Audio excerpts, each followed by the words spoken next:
How to enable shake to undo. Hey guys, welcome back to another quick short tutorial video. In this video we are going to learn how you can enable shake to undo on your iPhone. It's a very easy and simple process. To learn it, you have to watch this video till the very end. So without any further ado, let's get started. So first of all, you need to do, you have to open your iPhone settings. So here you go. And guys, I want to say something to you. After watching this video, if you think this video is useful, then don't forget to like this video and subscribe to the channel. So once you are on your iPhone settings, now scroll down a little bit and here you will get accessibility. Tap on here, and after that again scroll down a little bit and tap on touch.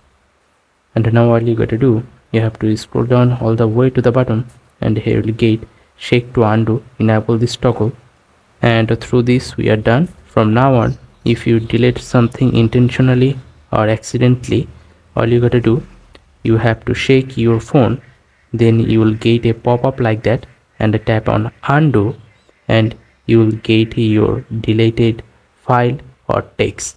I hope you understand the full process. If you think this video is useful, then don't forget to like this video and subscribe to the channel. Goodbye.